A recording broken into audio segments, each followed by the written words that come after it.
Good evening, keepers of the cash. Gary B, the casual comic guy here. How is everyone doing tonight? Thank you so much for joining us. And joining me tonight, I got my buddy Jason, Slotitup503. Next to him, we got Rob's Fat Stax. Below us, we got Jimmy the Don Kerr. Well below us. Oh, it's starting already, Jed. Starting early. Watch out, you're going to get yourself Jimmy from behind. Right, and our guest of the night, please welcome Brian from LCS YouTube channel. Station Brian, how you doing, sir? I'm doing well. Thanks for having me on tonight. Absolutely. Hope you're having a good week. So hopefully tonight we're going to get to know you a little better. But as we like to start all of these episodes, could you please just introduce yourself, and for anyone who may not know you in the audience, and just give a small breakdown of your channel for them?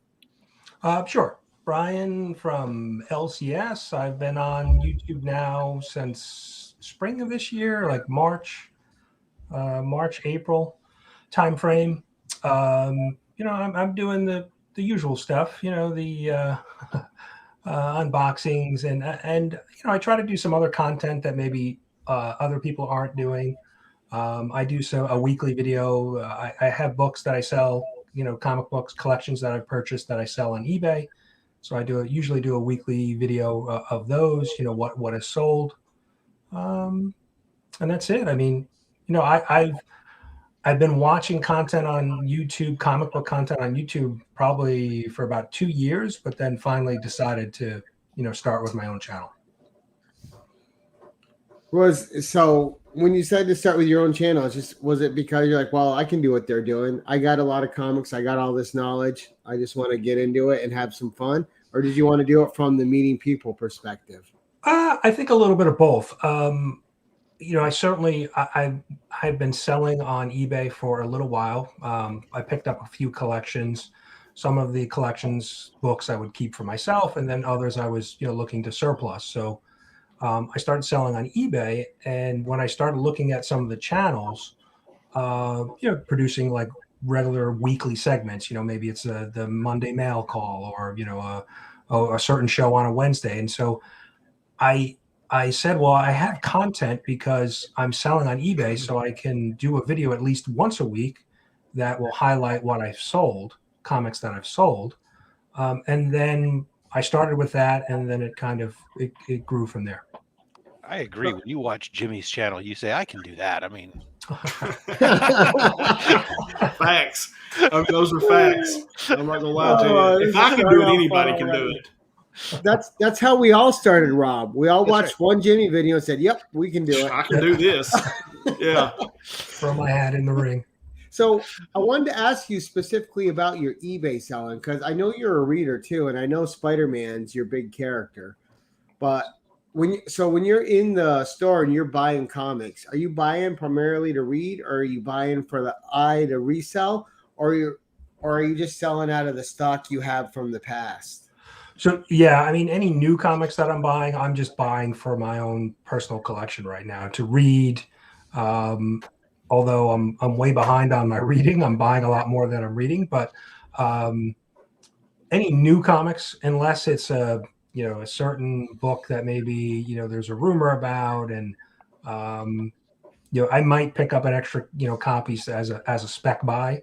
But all of the comics that I sell on eBay are books that I've picked up in, collections that I've purchased, locally, and, Craigslist, Facebook Marketplace. And so I go through those collections and see if there's anything that I'd like to keep for my own personal collection, mainly Spider-Man, and then, look to just sell the rest. Curb stomp that Superman. Now, how long have you been collecting, Brian? So I initially started collecting in the 80s, early 80s. And it was a little bit easier back then, right? Because there were 12 issues a year, and there weren't, multiple, crossovers. And even from a Spider-Man perspective, at the time, there was only 2 series, Amazing and Spectacular at the time. And then they added Web, and they added the McFarlane Spider-Man. But still, it was only 12 issues a year, published once a month. And so, and comics were 50 cents, 75 cents, a lot cheaper to collect back then. You could almost afford them on your allowance. Yeah, exactly. Yeah, and that's how I started. As a teenager, I could take $5, go to the store, and come home with my fill of Spider-Man books. Yeah, and it was funny because there were a lot more available back then, but also not as available because you can go to an LCS and have a selection of thousands. But back in the 80s and stuff, you could go into any grocery store, any gas station, and there was a spinner rack. So you at least had something you could buy. Yeah, I would pick up books at my local, I had a 7-Eleven that was in walking distance of my house, and they always had comics. It's tough. I miss just walking into a regular store and having a spinner rack in there. Because even about 3 years ago, our grocery stores here got rid of comic spinner racks, and they had them up until then. Wow. Magazines in general are gone. Yeah, pretty much. Right. Yeah, I can't remember the last time I've seen a comic in an actual, like convenience store or supermarket or drugstore. Yeah, I can't even remember. So, are you a Bronze Age baby then? Bronze Age is your favorite age to delve in? Yeah, I mean, because I guess that's where I started from, but I'm certainly, I'm with my collection. I've come to realize when I got back into it that, look, I would love to have the complete run of Amazing Spider-Man, but I don't think that is something that I'll pursue. Boulder Dash. So I'll if you believe it, you can do it. Yeah, I don't know. I'm kind of just looking forward now that I've gotten back in and picking up books, weekly at the LCS. I would certainly want to have a number of, key books from the Spider-Man run, but I'm not sure if I'll, go back and try to, complete that run. Well, there's good news about that though. So me, Jason, and Jimmy all have Rob's address, and each one of us will sell you a piece of that address so you can go there and get his Spider-Man comics. Absolutely. He actually just gave it to me this week, so I have it myself. Oh, there goes that family in California. That didn't work, Gay. I know. I tried, gents. I tried. You might be disappointed. There is a big hole, gaping hole in my collection. I have not been working in the 300s or 400s or 500s much at all. And when you go to his house, they're all hidden behind the mustache wax. You got to look behind there. Okay. No. Come on. There's a secret wall that you go into to the evil lair where all the villainous plans are concocted. It's below the barbecue out back. You just got to tap the barbecue the right way, and set the knobs just to the right setting, and in it, yeah. I'm pretty sure on one of the 400 live streams that I've seen him on that he just said he stores them in his garage. There's actually some live streams of them, of the racks of them in the garage. Yeah. Now, what connected you with Spider-Man as your main hero to follow? I think growing up in New York, the fact that I live on Long Island, so I'm a couple counties over from Queens, from where Peter Parker lived in the books. So I think that was the initial connection, that he was that he was local. He was as a kid, 4 or 5 years old, I thought, well, he only lives, he doesn't live that far from me, so. That's, I think, how I initially got connected with Spider-Man. He just did such a good job with that character, creating not only a character that people could relate to some element of it, whether it was being awkward or something else, or to putting the fact that the way Marvel puts these characters in the real world, that you can, I know where that is. I can associate with that. There's so many different ways that you can somehow associate with these various Marvel characters. And Peter was just a phenomenal, maybe the best example of who's so many people could associate with. It just makes him an endearing character. Are you saying that you can't associate with leaping a building in a single bound? I can't. No, and I don't know where Superman Metropolis has become is. really sensitive. I don't know where Metropolis is. I don't know. it can't go in space and not have to breathe air. None of those things. But I know what it's like to be a nerdy kid that gets picked on. Yeah. Now, Brian, why the name LCS? That was probably not very thought out. When I You're trying started to find your channel when you're new is a task when you type in LCS. Yeah, it is. I know, and I didn't think of that. When I first started watching content on comic book content on YouTube, I heard the acronym LCS. I had no idea what people were talking about. I had no idea that it meant local comic shop. I frequent comic shops, but I didn't realize that was, so I had to, I figured it out obviously pretty quickly.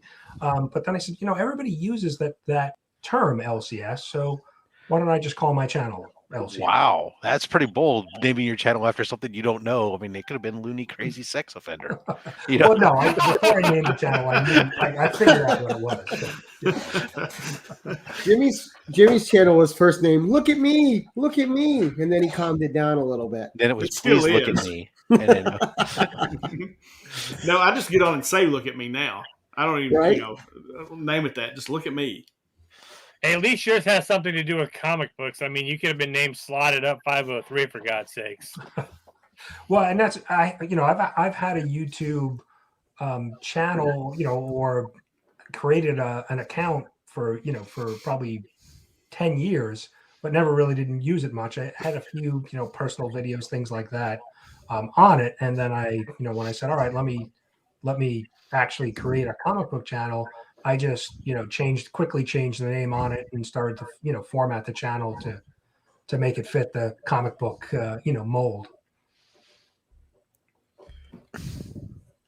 So I wanted to ask you about your eBay videos. What made you start just listing what you sell like on a weekly basis?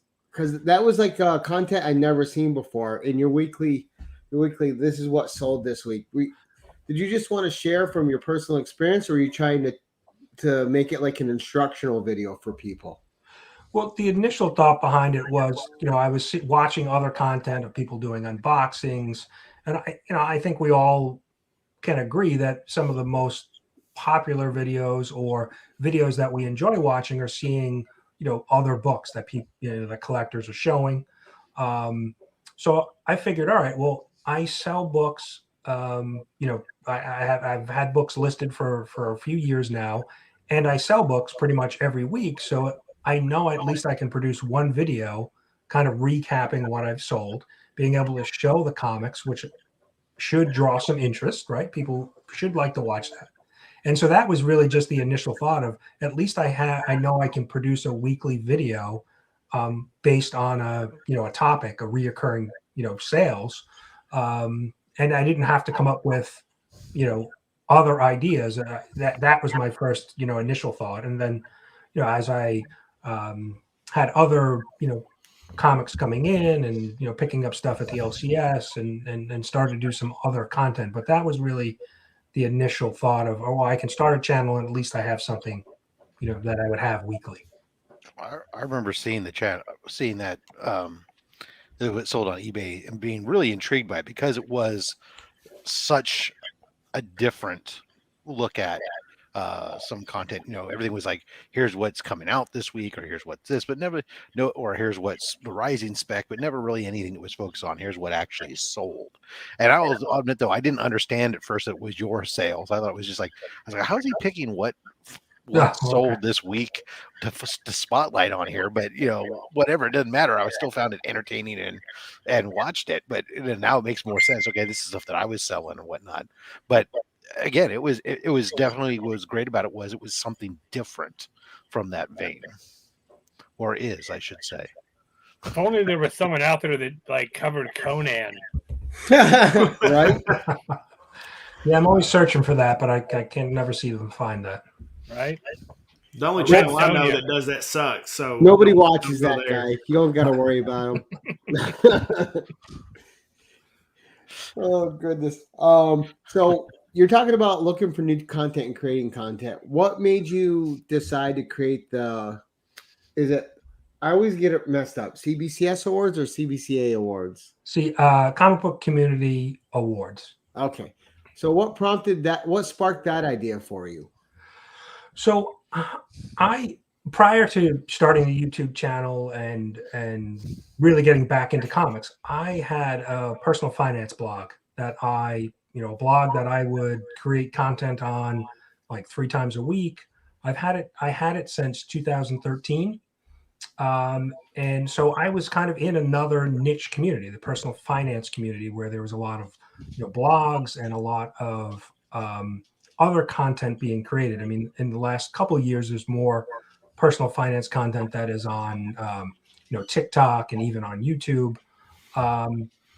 So I had kind of left that I actually sold my blog in 2019.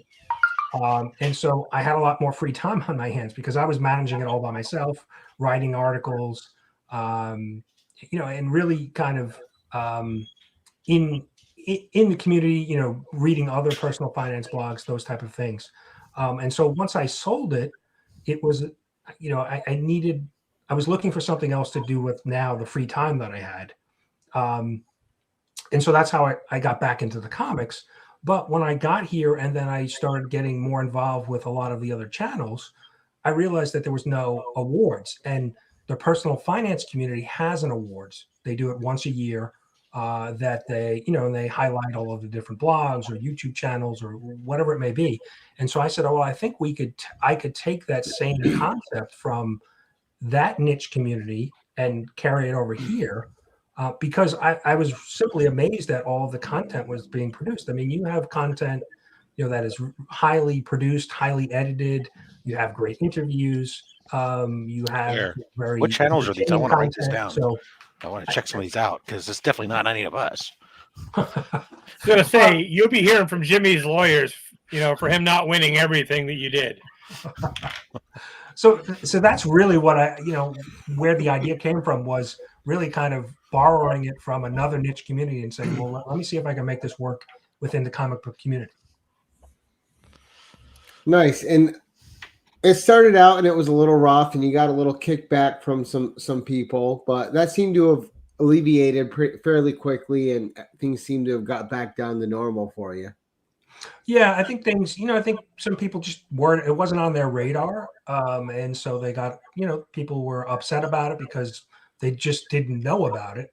And that, like I think I've said before, that certainly I could have done a better outreach to some channels, but there were a lot of channels that weren't even on my radar. I'm still finding new channels, every day I'm finding new channels, subbing up to new channels. So, we're going to continue to just move forward with it. And I think, year after year, it will continue to grow. I must say that, I would have told them all to go to hell and die and walked away. And you're sticking the way that you stuck with it. Cause I know that you'd gotten some backlash from some people, but the way you stuck with it and kept a professional attitude about it and managed to turn most of that around. I applaud. You did a phenomenal job with that. So excellent. Thank you. Yeah, I think because I think it's a good idea. I still, I'm still, and like I said, I think there's so much. And look, none of the content that probably 90% of the channels are creating, it's all done for fun, love of comics and the artwork and the community. So I do it because I'm I think we need to recognize that.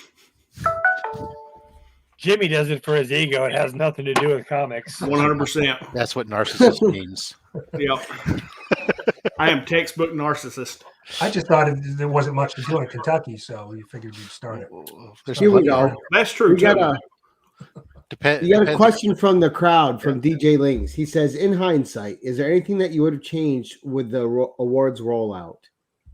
Yeah, I think I've mentioned that before. I would have done more outreach, right? Because I did, before I made any announcement, before I even, purchased the website, set up the domain for the website, I reached out to a handful of people and said, hey, what do you think of this idea? Do you think it's a good idea? Do you have any suggestions for it? And I probably only reached out to maybe 10 or 12 different people. And all of the feedback that I received from those 10 or 12 people was, yeah, this is a great idea. You should move forward with it. So that was enough for me then to take it forward. But I think if there's one thing I could do better would be to have that outreach to more channels, before I created the awards and during the initial nomination process. Because, like I said, I think the biggest misstep was that there were just people that were unaware of it. And I know it's like anything too, though. Like, yeah, it's a niche community, but it's also a very large community. There's, this is the comic community is like the onion. You just keep peeling those layers, and there's more and more, and it seems like it's never ending. Yeah, and I think there's a lot of either channels that have very low number of subscribers, or there's a lot of new channels that have joined in the last year or so. I've got 10 channels subscribed to Gary that I unsubscribe every now and then just to hear him bitch to me and Jimmy about how he lost 10 subs. We're all organizing actually an unsub from Jimmy, just so that way he drops below 1,000, so that he can then get back up above 1,000 and force us all to give away stuff again. I like that idea. I'm not giving anything else away though. That's all you. I don't know if I can sit through another 4-hour stream though to do that. If he's drunk again like that, I would. Now, how did you hook up with your sponsors for that, Brian? The two companies that are helping you out. I just reached out. I reached out to a number of the companies that are comic supplies and bags and boards. I reached out to basically probably about 10 different companies.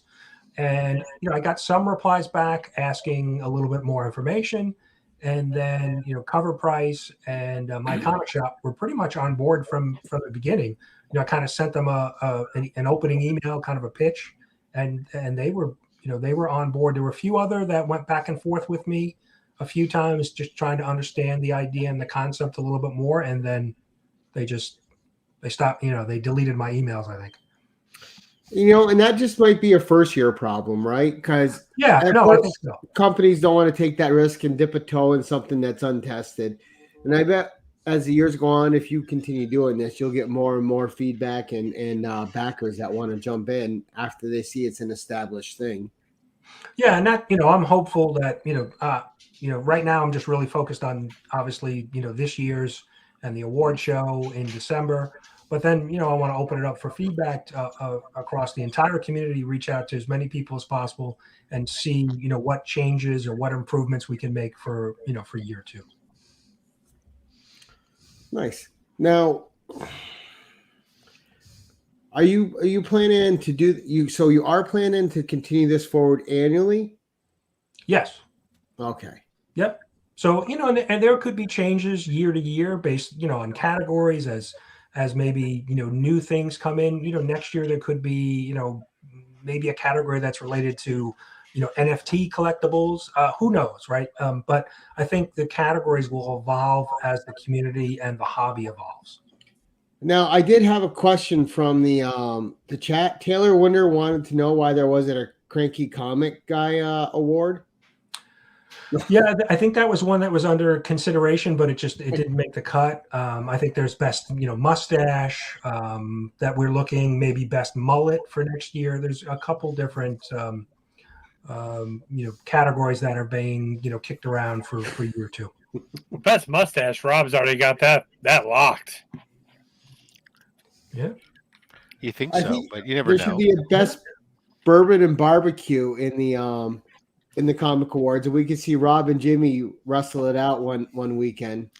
We could add, best untold story from C2E2 in the next, 2 months. We might want to add that one.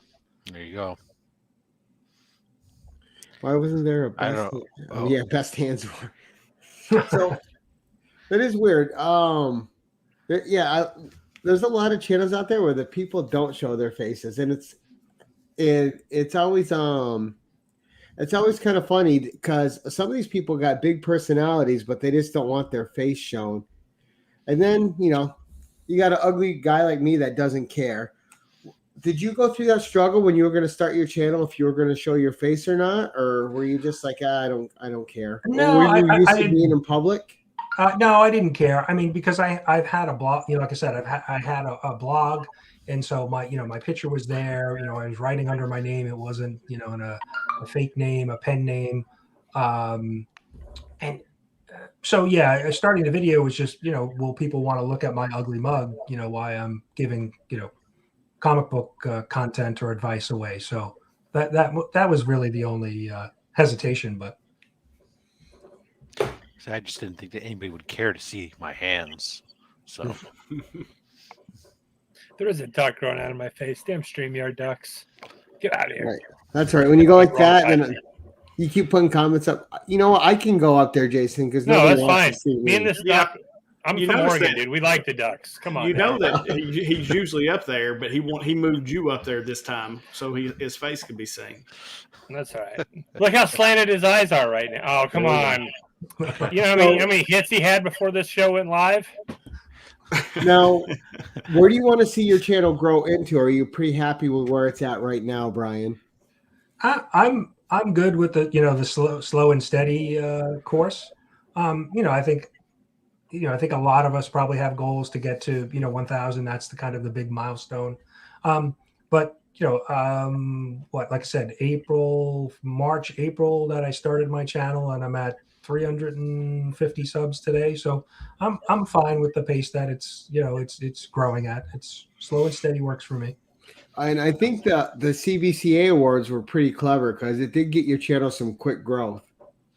Yeah, it certainly got me noticed. Like I said, any press is good press, right? Even whether people were happy with it or angry about it, people were talking about it, and so it was a good thing both for the awards and for my channel as well. Sorry, DJ's comment had me laughing at myself. He said, "Duck, there's a Gary growing on your ass." The duck needs to see someone about that, a specialist, right? Oh, yeah, they could be a future sponsor for the awards, right? Yeah, who knows? But when people get butt hurt, they need some Aflac insurance. All right, so tell us about your funny top 10 list, because you kind of got a dry sense of humor with them, and sometimes it's laced with a nice layer of sarcasm, and I really appreciate the sarcasm. I'm a very sarcastic guy, and I find them very funny. And they seem to be kind of a hit with the people watching them. Yeah, I have some others planned. I mean, I've always been a fan of David Letterman, so his top 10 lists were my favorite. So I've done them over the years for different things, just with friends, and so I thought, well, why don't we try to take that into the comic book world? And there's certainly a lot of different topics that we can cover in a top 10 list. And I am. Personally, I'm very sarcastic as well. My comedy is very, I grew up when we, you'd ride on the bus on the way home from school, and it was your mama jokes. So you had to be quick-witted, and so I grew up in that kind of environment where I think most of us did before the world got too PC for your mama jokes. Exactly. Some of the things that were said on a bus, if they were said today, we might be, we'd be in trouble. But so it's always been, and my dad he's kind of a practical joker too. He was always kind of, pulling jokes with coworkers and things like that. So I've always had a love for, comedy and the one-upping somebody else. So that's really where the top 10 comes from. And you were talking that you buy a lot of collections. Are you ever going to do, or maybe I even missed it, like when you buy a collection, going through like the haul that you're bringing home and what's going up for sale, or is that kind of stuff you like to keep behind the scenes? No, I would. I haven't really purchased any new collections recently. So since I've started my YouTube channel, I haven't purchased any collections. There were collections I bought prior to, and so I really kind of missed the opportunity, because I would have been able to create a video and explain, where I found it, what the negotiation was, what I brought home, those type of things. But it just happened to work out that way, where I haven't really purchased any new collections since starting the channel. Awesome.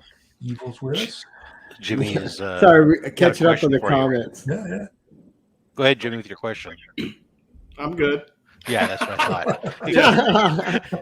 No, Slot just sent me game something, on tonight, and I'm just watching his laughing. phone. now what about I gaming? actually did have a question. Oh, go ahead, Jimmy. Then I'm going to ask him about gaming. You No, asked because then I yours have another first. comic question. That's actually my question. So No, I was interested to know, like the blog that you had. I mean, why did you sell it? Like, were you just kind of done with that? It was just a good opportunity to sell. No, it kind of had run its course. I was blogging for close to 7 years, and it was really becoming more of a chore than a lot, something that I was really enjoying. I was producing content like 3 times, so writing, 1,000-word article, 3 times a week. So it just became more of a chore and something I wasn't enjoying. So at that point, I knew it was time to let it go. Do you have a background in personal finance? Is that, kind of what got you into that? No. What really got me into it was that my family and I were in a huge amount of debt, and we really weren't paying any attention to our finances. And so we kind of had a rock bottom moment with our money where we were trying to plan a summer vacation, and basically had no cash and had maxed out multiple credit cards, and basically as the provider and dad of the family, I realized we couldn't take a vacation that we normally vacation would be I have three kids. We would go somewhere with my wife and the 3 kids. We'd fly somewhere and spend a week somewhere, whether it was an amusement, Disney, or whatever it was. But when I was trying to plan that, I realized we couldn't do that because we had no cash, we had no savings, and we were basically maxed on our credit cards. Interesting. That was a moment that I basically started to self-educate. I started to really absorb, personal finance information, reading books, found some podcasts, found some other blogs, and basically we started from that point on. We started to, really pay attention to our money and our finances. We paid off our debt, and basically got out of that situation. We were living paycheck to paycheck, and I didn't want to do that any longer, and I really wanted to teach my 3 kids a little bit more about how to handle money, better. Yeah, oh, that's interesting. I mean, because I do that a lot on a daily basis. I talk to people about personal finance. Dave Ramsey, is one of the guys that I kind of use, as a basis and kind of point people in the direction of when I'm trying to get them home ready. And it's something that my staff and I we deal with on a daily basis. That's why I asked the question. Thanks for that answer. That's a great answer and a great reason to get into it. Yeah, no, it's a big part of and I've even done some comic videos related to finances and staying within your budget, and because when I look at some people's collections, when I first started watching and seeing, I look at Rob's wall behind him and like, wow, I hope he's got money for retirement, or maybe the retirement's hanging on the wall. But it's just because of my mindset now with money. When I see people, spending lots of money on collections, it's just like, wow, I hope they're doing the right thing with their money, and they're not, living beyond their means to buy those, those things that are really, they're not necessities. They're right. So. No, I mean, I say that a lot on the one segment I do on Wednesdays is, you can't spend the rent money, the food money, the whatever on comic books. And it's something I struggle with, as far as trying to make sure I keep myself within a budget.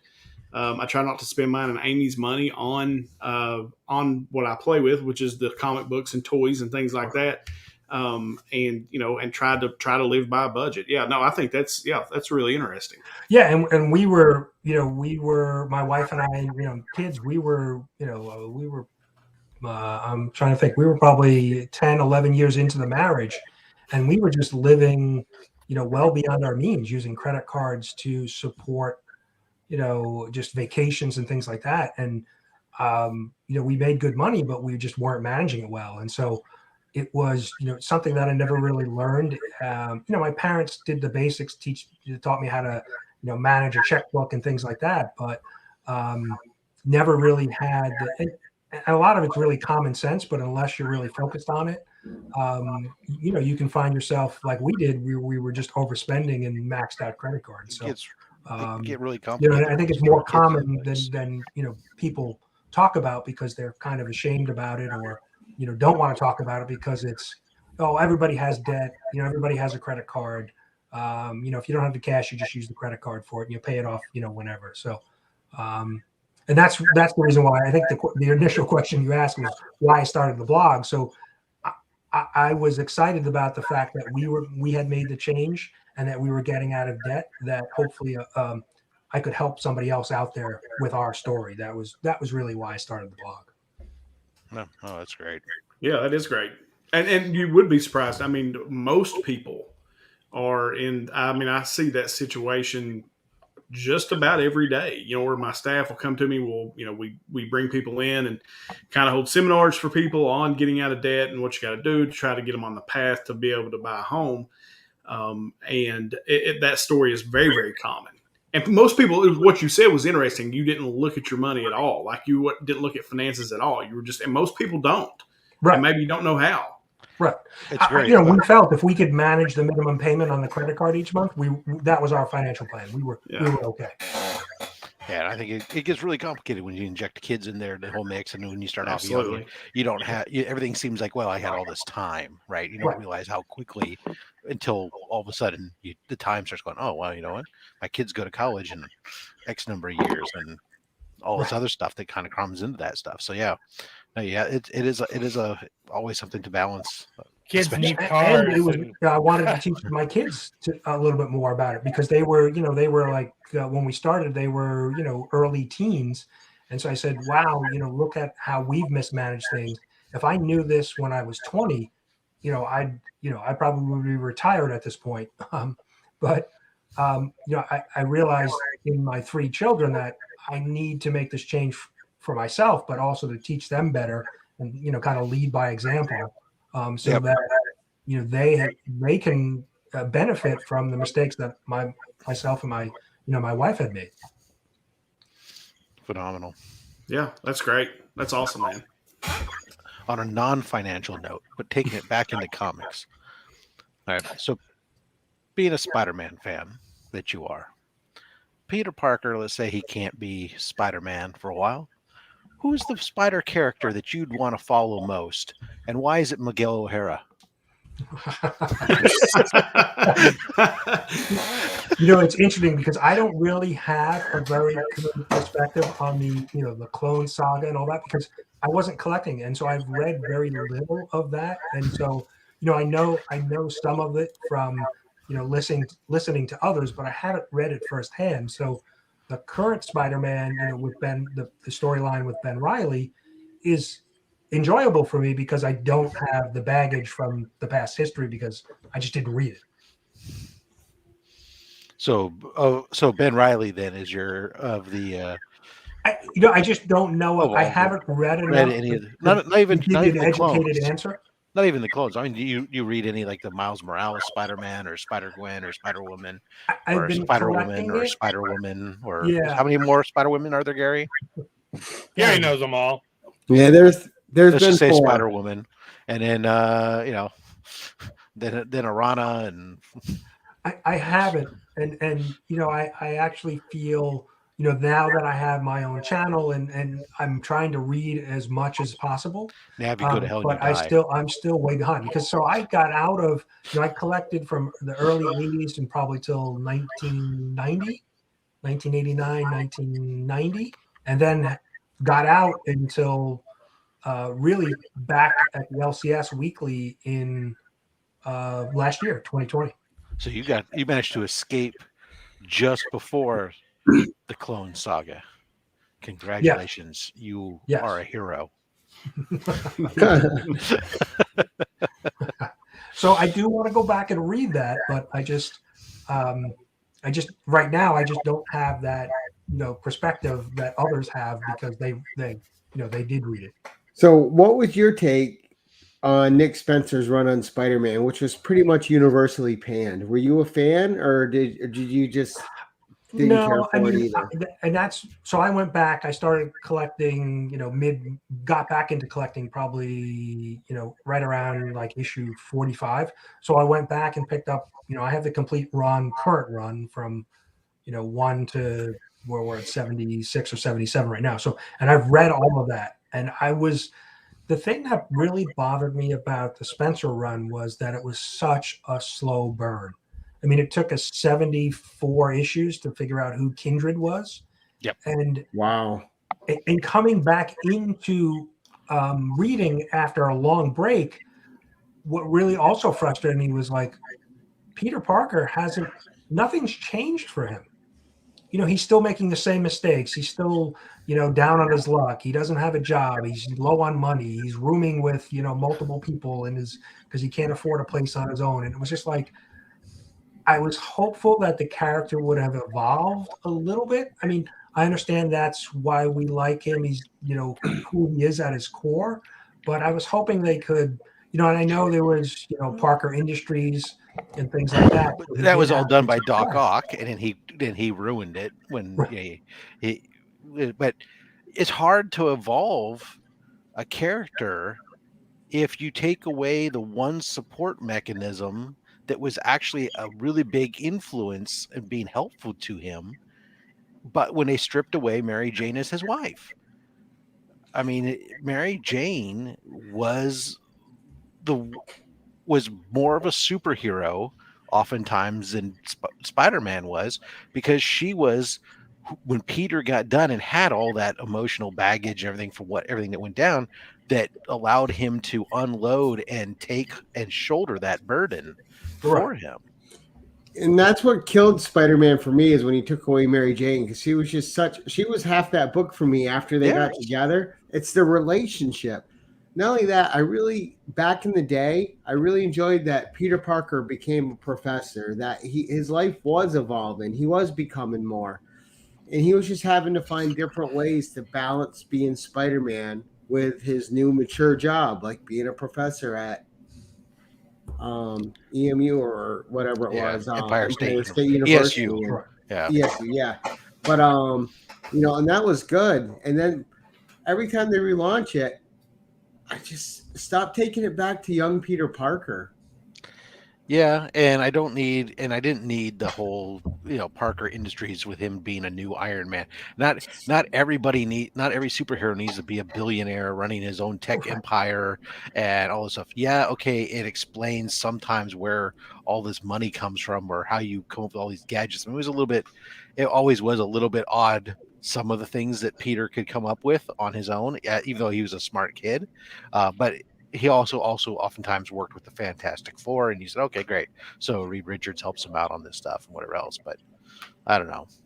The webware stuff is still tinkling around. Right. I am interested. The current creative team or multiple creative teams that are working on it, it seems to be going in a better direction than Spencer's run. So I'm hopeful, but time will tell.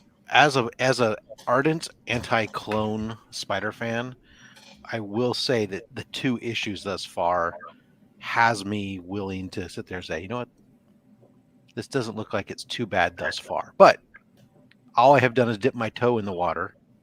I'm not ready to go swimming in the deep end just yet. Yes. No, I agree. Who is Ben Reilly's love interest? A Mary Jane clone, basically. Really? another redhead that I don't know.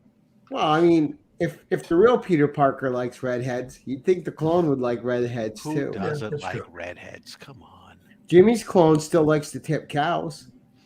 Well, His clone. Jimmy likes to tip cows. Right? Jimmy just tipped a couple cows before this live stream went live. Yeah, I went out next door and shoved a couple over. Right? Oh, don't talk about your in-laws that way. Ouch. Amy, So you can, Right. anyways, Brian, you can skip the clones, the old Scone Slug. Don't ever go pick up do yourself a favor, never pick up the stuff. Just know that bad stuff happened with way too many clones. Okay. That's all you need to know. Okay. And move on. That works. Go read something more interesting like Spider-Man 2099 and learn to love Miguel. Now, what else do you collect, Brian, besides comics? Is there anything else you have an interest in, or is it primarily comics? No, I'm trying to stay away from other collectibles, toys, and things like that. I mean, when I grew up, I basically had two kind of phases with toys that I had as a kid. I had all Mego superhero stuff when I was 5 to 10, and then once Star Wars hit, it was like the Toy Story thing. I got rid of Woody and right to Buzz. Right, I had all of the Star Wars stuff, and then at that point I kind of grew out of it. But those were really the two things. And so action figures. I probably had 100 Star Wars action figures. From the original Star Wars figures.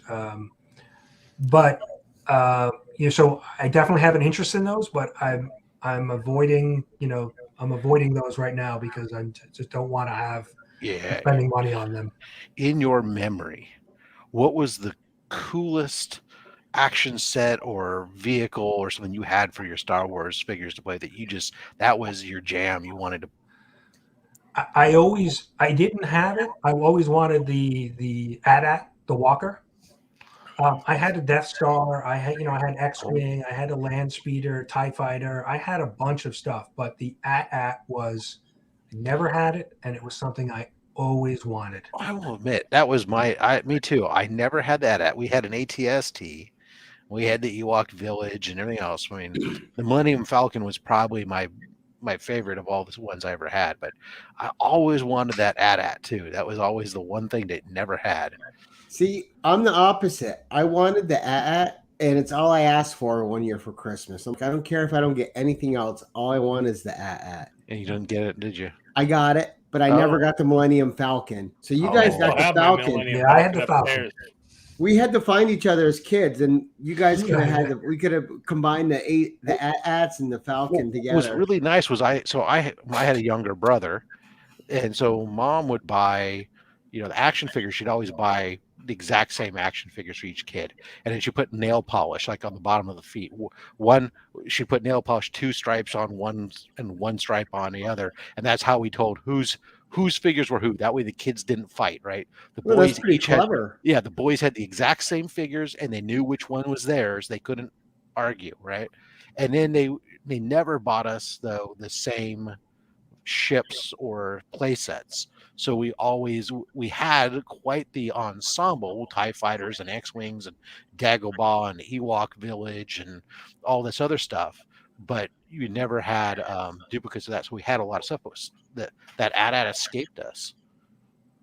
Yeah, that was the one on the list that I never got. And it was funny because I had all of my Star Wars toys.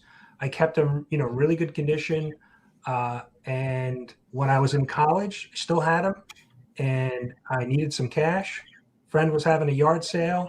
I put all of it, Millennium Falcon, all original, Millennium Falcon, the Jawa playset, Jabba the Hutt, the whole kit and caboodle, and I think I sold it for like $100. Wow. Because I needed that for a figure these days. Yeah, and I had I had the square case with the 2 shelves in it, and it was double stacked. Every slot had 2 figures, and it was completely full. I mean, the thing was like bulging with action. Mail-in figures like the Emperor. And the kicker is that all 3 of my kids love Star Wars. So if I really wish I would have had it because I could have shared it with them, as they watched, the original movies, on DVD, and now, when they got older, being able to go to the movies and watch, they wouldn't like your toys, current stuff. So because their figures all have articulated limbs, they don't have the freaking right. straight arm, straight leg stuff that we had. Yeah. So when it comes to your, are you when it comes to your love of something besides comic, are you more of a science fiction fan, like say Star Trek, or sci-fi fantasy like Star Wars? Do you like more of the fantasy in it, or more of the Yeah, science? I was never really a big Star Trek fan. I've watched it, but it never did the same thing for me as Star Wars did. Well, Star Wars had the hero fantasy, and I think that's where it really succeeded. It Yeah, also wasn't. yeah, Every the week. whole. Right? Exactly. It was more of a big deal. Well, I think it was clear, good versus evil. Right. You had Darth Vader. It was very, for me, it was very, black and white, good, good versus evil. So that's as what had as me opposed to hooked the subtlety of subtly telling you why you're the one who's evil that Star Trek does. Yeah, Star Trek was just, I've watched it. I've seen some of the movie, watched probably all of the movies, but it just never really had that same connection with that story compared to Star Wars. Right. And did you ever follow Star Wars in the comics, or? I did. I did have some Star Wars, some of the original run of a few books. I had a bunch of the, and I think actually those I still have. It's kind of like the movie graphic novel. I still have some of those today, but never really, because there was so much Star Wars content. There were so many different novels. I read some of the novels and stories, like in paperback, but there were so many different stories that I never kept up, collecting and or reading all of the storylines. And I started reading the modern ones that are out now, and I finally just let them go because Marvel did the thing that they always do, and the same thing DC does, right? Is they can't just have a franchise and limit it to 1 or 2 books. Now there's 8 different Star Wars titles, and those each are getting little spin-offs and one-shots, and it's like, all right, it's too much. There's no way I can keep up with this.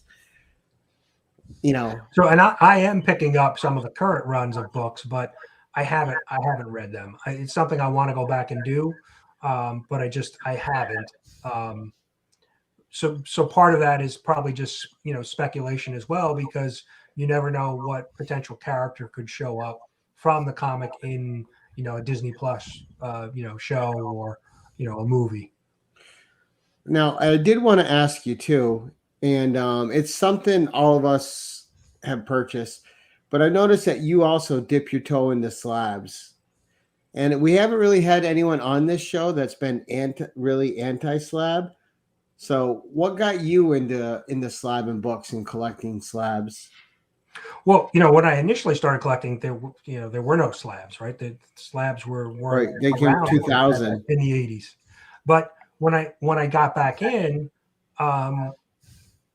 selling some of the books, I realized, obviously saw the difference between a raw book and a slab book. And so I started to look out for some, some information, watched a lot of YouTube, content about it. And then, took the plunge of getting, because in one of the collections that I purchased was the Clone Wars #1, a really clean copy of the Star Wars #1 with first appearance of Ahsoka. And so I probably bought that book for like the Dark Horse book. And so, that book had a lot more value if it was slabbed. And so that was one of the first books that I got slabbed. What was the grade on that? It came back, and see, this was how naive I was when I first got back in. I looked at the book and I said, it looks like, in really good shape. It came back a 9.6, but I never had it pressed.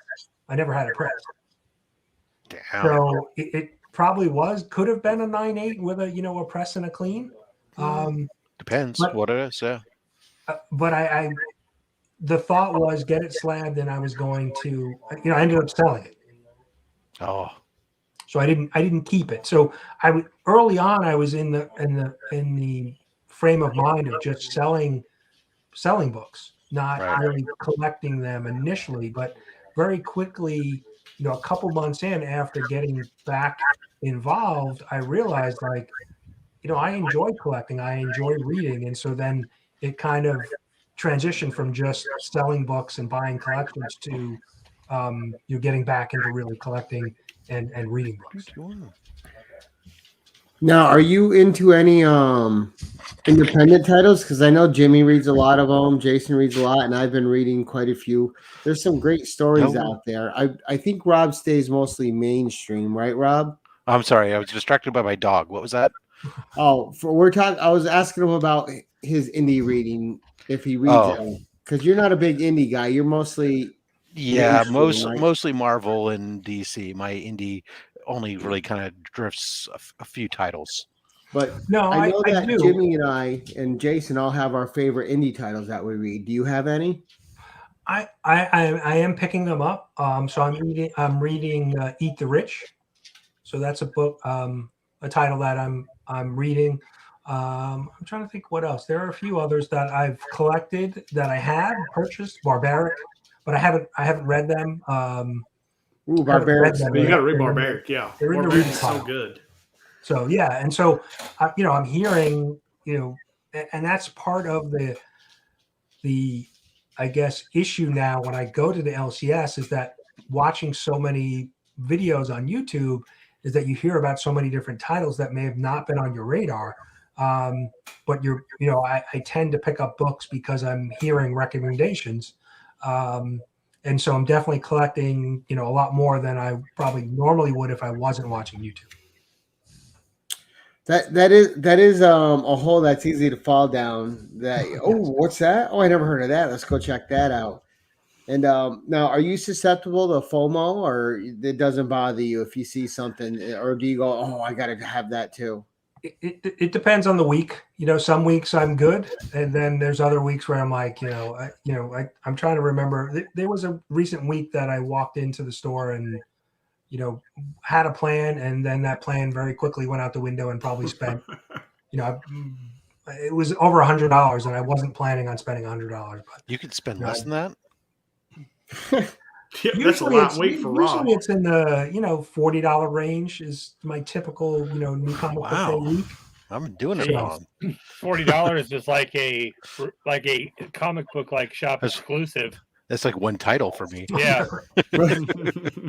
Right, that one and that one. Oh, and I need that incentive. And So I think I've been pretty good, but there's some weeks where I've walked out with a lot more than what I intended to purchase. But are you a variant chaser too, or are you just mostly an A cover guy? I'll pick up a variant cover.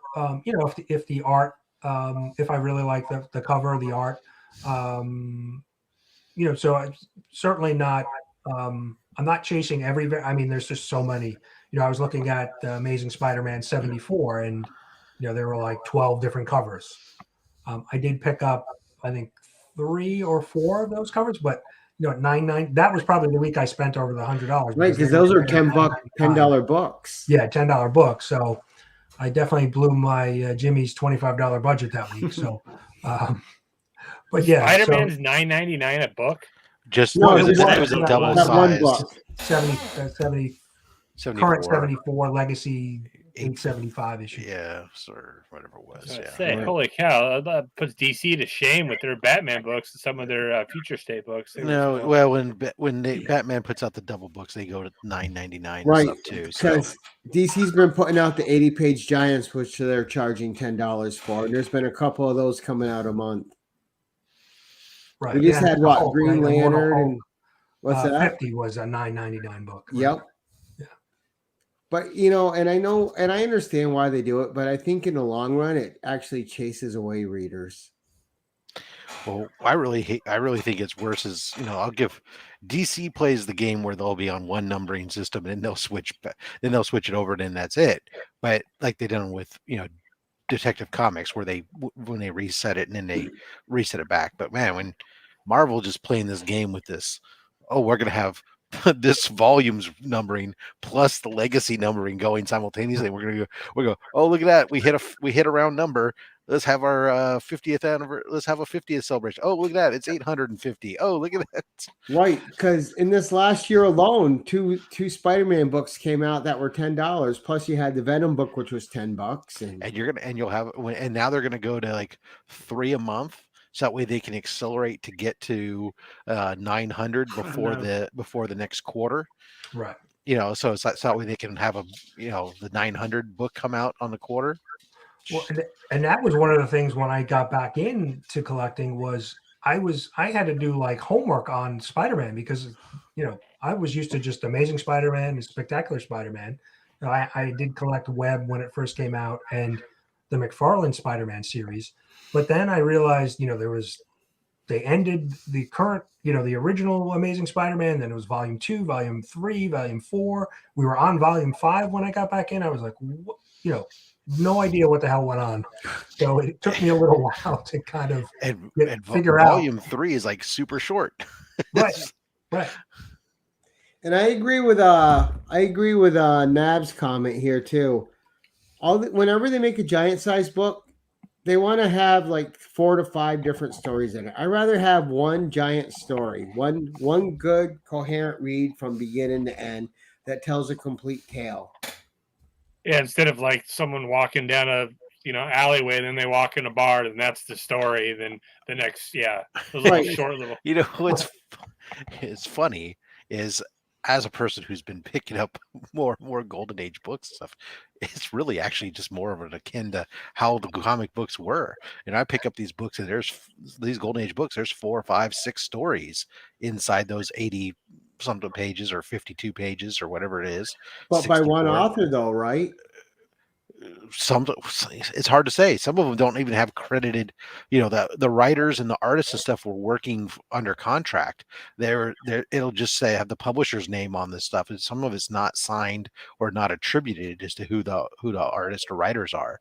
But you have these you'll have multiple stories. Now some of them are stuff that comes out of reprints and newsprint stuff, but some of it's not. Some of it's original stuff. They're just little short stories that.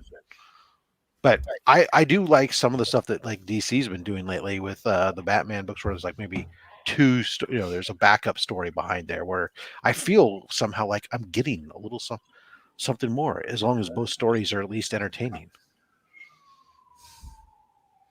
Nice. Well, like the current trend that we've had lately with the black, white, and red books with all the different companies, right? With Marvel and DC, with Batman, Black, White, and Red, Deadpool, Wolverine, and it's just a bunch of short stories in there. And even Red Sonja is doing it now with Black, White, and Red.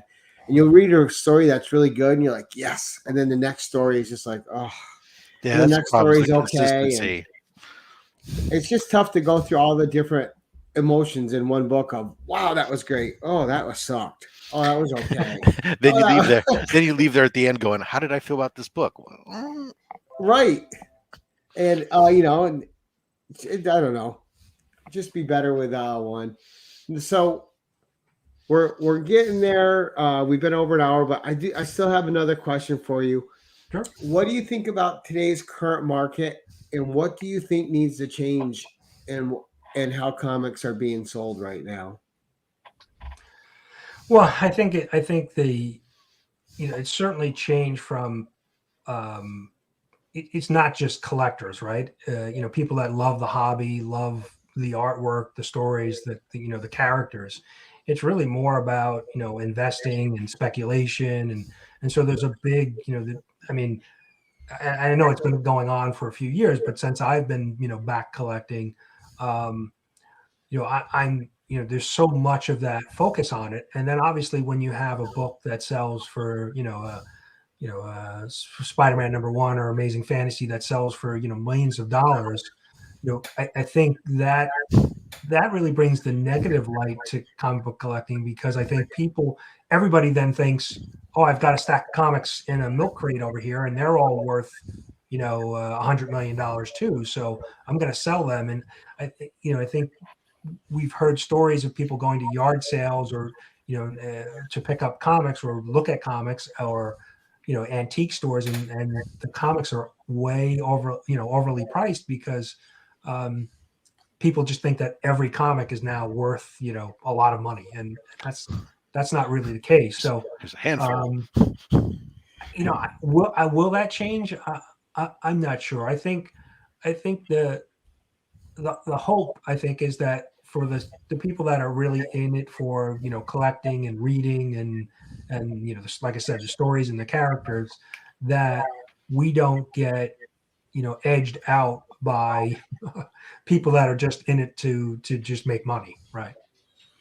Now, one of my favorite things about comics that's going on right now, and it didn't really hit me until Jimmy started his segment, comics on a budget, which is how, like, Jimmy and I have completely different tastes, and it's not often that my tastes mix over with Jimmy's or with Jason's or even with Rob's, right?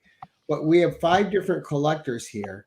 You and Rob have Spider-Man in common, and Jimmy and Jason got DC in common. But the best thing to me that Jimmy's video highlights is every week that when he's doing it, it's usually no books I'm buying, but there's not one wrong choice on his list. And I think one of the strengths of the industry right now is that there's something out there for every type of reader.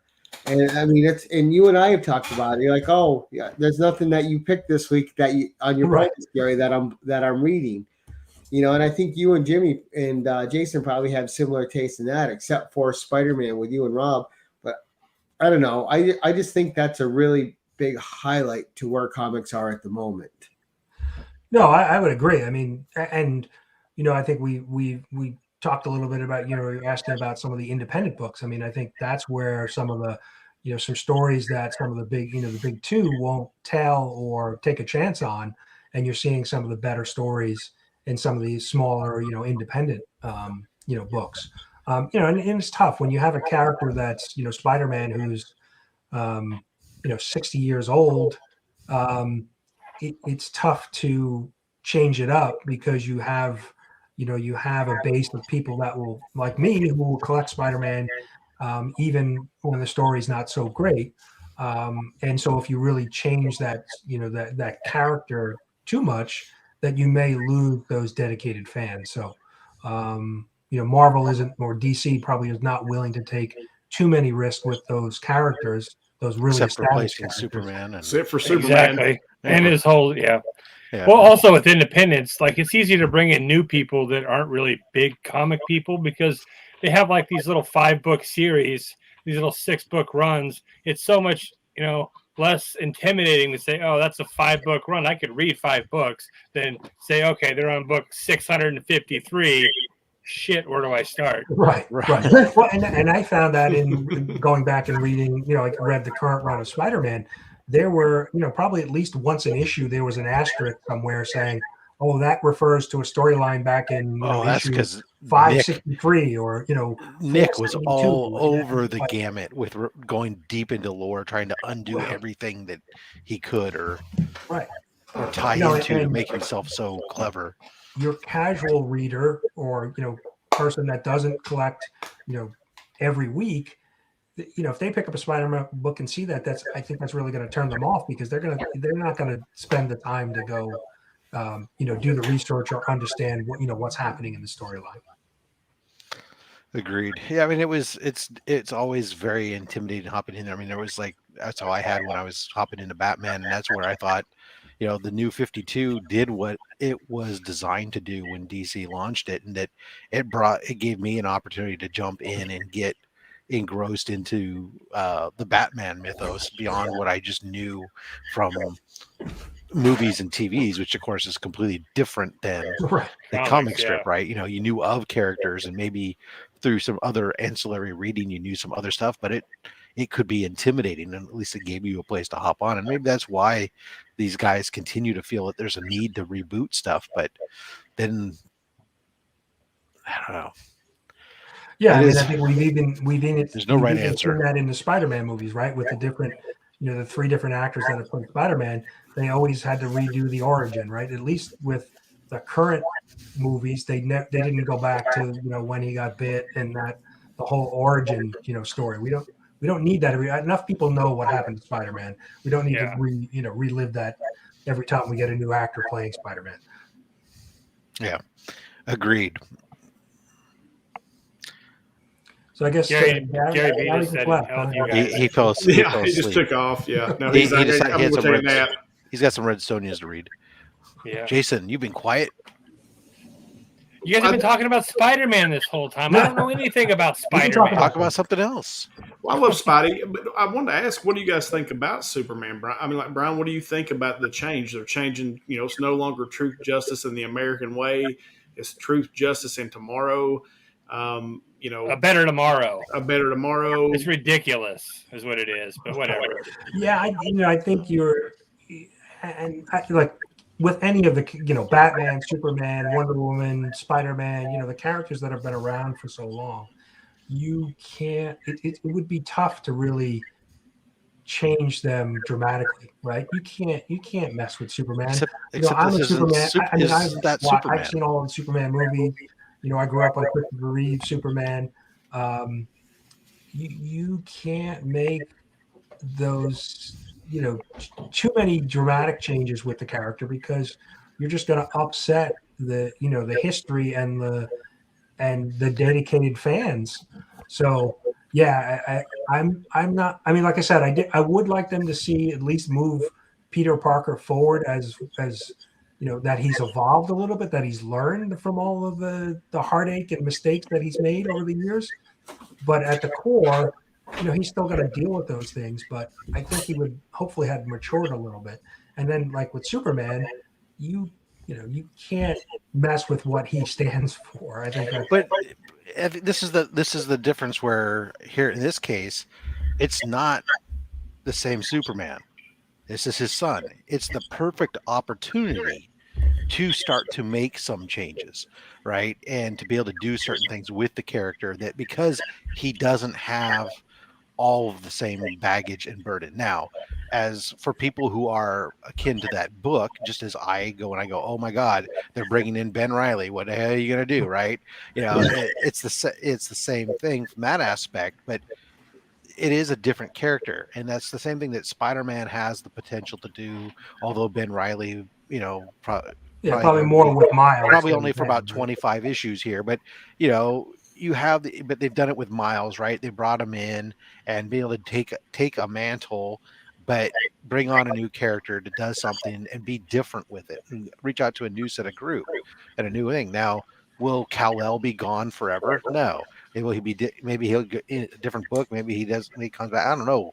But to be able to take his son and say, "No, I'm just my dad," it is I think a little bit odd, and changing it away from truth, justice, and the American way. I mean, the American way thing was something that was really added more from the TV shows, not from the comic books, and later on was adapted. And it's kind of, if he's the world's Superman, then who cares? I don't understand what was wrong with the American way, though. I mean, have you? Well, without getting into politics, let's just leave it as it doesn't have to be just one country, though. Why can't it be global, I right? think I heard something recently that Jim Lee said about trying to tap into other, markets outside of the United States, right? Yeah. The overseas markets, and being able to provide content for anybody. And so maybe they're trying to shift that from, American way is, you're pigeonholing it into, a United States, America. And maybe if you're trying to reach a broader, global audience, that would, that may, ruffle some feathers, if you're living, somewhere else other than the United States. Yeah. I mean, even just north of the border, they don't. Not all of them care about the American way. Right. How you doing? Why are you being so friendly all of a sudden? But and that's another thing too, though. It's like Rob said, though. Jonathan Kent's a totally different character, so that's their chance to make this character something else entirely different. Well, because what you don't want is a Superman clone, and I think Jimmy, would you agree that as a Superman fan, why make two Supermans that are exactly the same? Yeah, no, I agree with that. Yeah, one of them should be like Blackburn. It should be the evil Superman. Well, at the same time, though, I understand. Look, when he's taking over the title, maybe there can be slow, gradual change and some other stuff. I mean, you've got to. He already has his own history. Jonathan Kent does some. He already has his own look too. So right, and so change is jarring, right? And that if anything, that's comic book fans have shown us over and over again with every new character that's being created. Practically, I don't like that. The instant there's the reaction, right? And so, why would Rob want a Superman clone? I hate clones.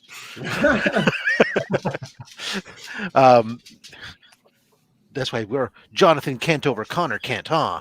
That's right. But I also think you have, it's generational, right? My children view things a lot different than I do, and yes, just like Miles is the new Spider-Man. Exactly. It's it's a nice, comfortable set of shoes. It feels great. I know that I put them on when I come home, and it's great. You're weird today, dog. Sorry, my dog keeps hopping up on me. Did you feed the dog, Rob? It's not time for her to eat yet. She thinks it is. The dogs can eat at any time. Pretty much. Forgot my train of thought now.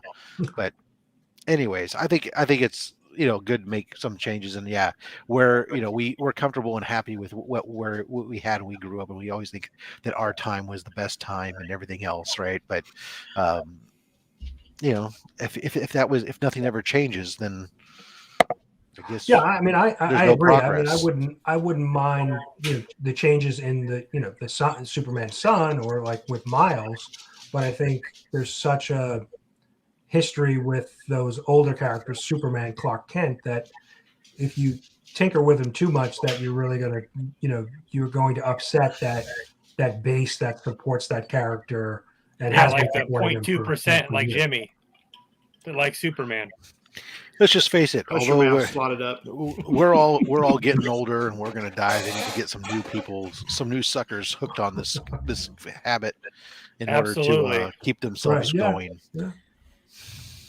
That's why they make these. That's why they make these movies and these cartoons have nothing to do with the comic book, so it could bring new people in and the new stories, and they don't have to feel behind. I'm not going to stop reading it. I mean, as far as that goes, I'll continue to read Superman, and I like what Tom Taylor's done with the current, the new run with Jonathan Kent. I don't know. Like I said, it's just the Superman that I was raised on, like that at my core is truth, justice, and the American way of life. That's my dad. That was his thing. That was like at my core. That's what I was raised on. So it was a little jarring to me at first, but I mean, like I said, I'm gonna keep reading it. It doesn't matter. I think one could easily argue that the American way that of that time too is also different than it is as of today as well. You're right. Yeah, For sure. That's a good point. Oh, definitely. Yeah. That was big difference between back then and now. That was a great discussion you guys just had about that. All I know is I really love what it's doing for the value of my first appearance of Jonathan Kent comic. That's all I know. Amen, Rob. All right, so we've been going for an hour and 20 minutes. We're going to wrap this up because unlike Rob and Jason, Jimmy and I got to get to sleep. Well, we have to get to sleep too. Yeah, I got to get up early too. So but it's only 7:49. You guys are old. You're not on real time. It is almost 8 a.m., but I get up at 5 in the morning, Jason. So do I. I get a commute down the hall. Brian, you'll be up at 5 a.m. on Mark's channel. I'll be up going to get coffee, watching you on Mark's channel. Listen, mine and Gary B's favorite thing in the world is to start messaging at 4 o'clock in the morning in the group chat because it's 1 o'clock or whatever where Slot's at, and he's like, "Oh my god!" Yeah, you mean it's like Slot doesn't mute his even for him mute his channel up too late all the time. So I just reach over and grab my phone off my desk and throw it to the carpet because it doesn't make the vibrating noise on the. Slot, you just got to set up the time window where you're from midnight until a certain time. Your phone just goes silent unless your parents call or somebody. I know. Your wife Super calls, Jesse has yelled at me several times about putting the timer on it. I just never get around to it. Excellent. Back on track. I think they're conspiring to keep us up all night, Jimmy. I know. It's fine. I'll just go to sleep right here. Gary B's just gonna go work at a comic book shop and read Conan all day. Mm-hmm. So work at the comic book shop will secretly look at, I want that. I want that. I want this. I want that. Put this in my box. So- Put this in my box. Do you want the truth of that? And that's it right there. The whole time I'm working there, I'm like, ooh, what's this? Walking over behind the counter, right in my box. Yeah. And, That's what I would do too. Chet's always picking on me. He's like, oh, you found another one, huh? I'm like, yeah, I don't even know why. It costs me more money to work here than I make here because I work there for fun. Right. That's my place of enjoyment. I work that's my second job that I go to for the enjoyment of. I just relax from there. I don't deal with customers. All I do is deal with books. I love books, and it offsets the cost of the hobby. What's that? So do you want to be first in line on the old books that come in? Hey, it has its privileges. No one wants Conan books. Gary's always first in line. Yeah. I have yet for Gary to ping me and say, "Oh, hey Rob, look at this Spider-Man book that just came in." Now I have to say, he sends me pictures sometimes. Like I got a sweet Action Comics #1, like the Nestle version that he said, "Hey Jimmy, we got this book that I bought." I don't know, it was some video that he did, but he'll send me pics from time to time. Oh, if I see something you like, you can bet I'm going to send you stuff. I saw something there that I think Jerry the Jitterbug will like, but I'm not sending a picture of it to him because I'm going to try to get it as an A-OK for him. I wouldn't send it to him. He'll dip it in water. Exactly. Right? He'll drown the Some poor thing. solution. Yeah. I think he and I are going up against some of the same bargain golden books lately. Yeah, you guys need to coordinate so you're not bidding against each other. I know, right? Right. Well, I'm sure Jerry would let you know not to. If I not stay to off vote eBay, on- I'll not stop to bidding bid on against it, Rob. everyone. I'll be fine. eBay's dangerous. Yeah. Are you right, still Gary. stuck in the eBay game with buying stuff, Brian? I've purchased some stuff through there, through eBay. I've been trying to be, really good. So, my focus has really been just on new comics because I know I can pick up a book for, $4 or $5 or the occasional $10 book.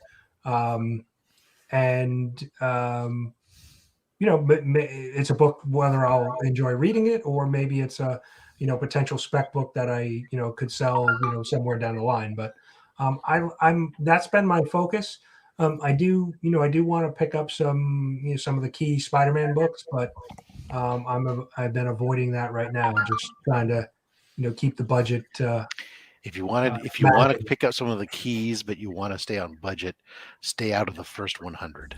Yes, I know. Right now, the Bronze Age Spider-Man is they're starting to creep up and beat up some.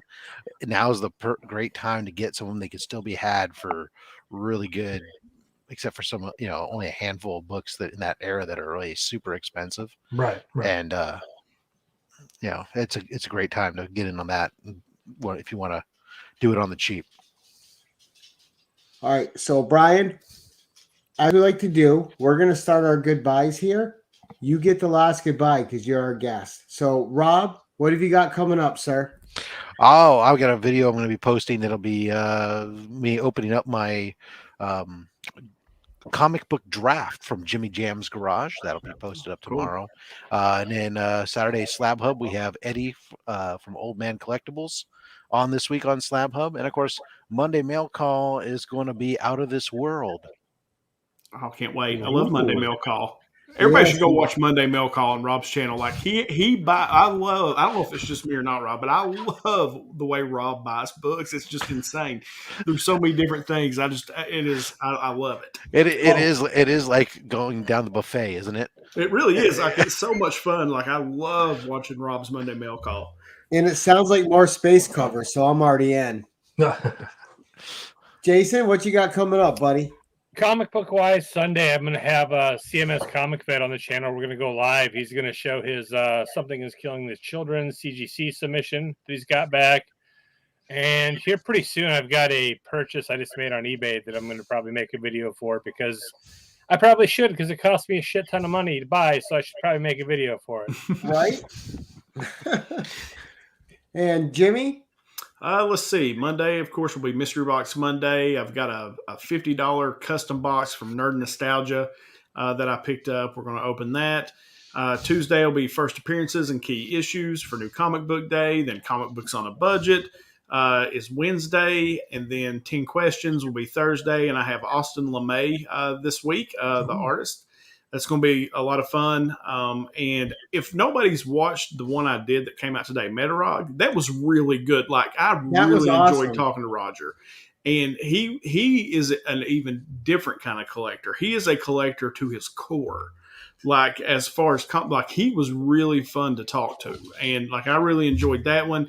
And then we'll have Friday new segment, the best of 10 questions. The first one will be question 1 with Comic Tom.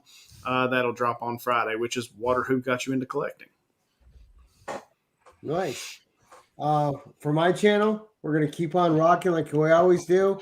We Friday, I usually do something random. I'll think of something for tomorrow. We got Savage Saturday Comic Review coming up this Saturday. Sunday, I'm going to get some more shout-outs done and out there. And then that's it. I want to thank the audience. We had a great audience all night tonight. Some good numbers in here. Thank you all for joining us. Thank you all for learning more about Brian and tuning in to see our guest. And, keep it casual. And Brian, take us out, sir. Sure. No, thanks, guys. Thanks for having me on tonight. And, thanks to the chat. I really wasn't focused on the chat. I was trying to stay focused on the questions. So, but I appreciate everybody who came out tonight to watch it. So I've kind of fallen into doing a Saturday morning live stream, 9 a.m. Eastern. So I know that may be too early for some of the West Coast guys, but usually do community shout outs. I have I'm going to be doing it this Saturday, and I have a 350 subscriber giveaway, giving away some Spider-Man books. So hopefully everybody will come out and get, have the opportunity to win some books. So, but like I said, thanks very much for having me. I appreciate it. No problem. Thank you for coming on. We really enjoyed talking to you. Great show, man. Thank you so much. Thanks, guys. And as always, it's time for me to sing us out awkwardly. Awkward ending. Awkward ending. Awkward ending.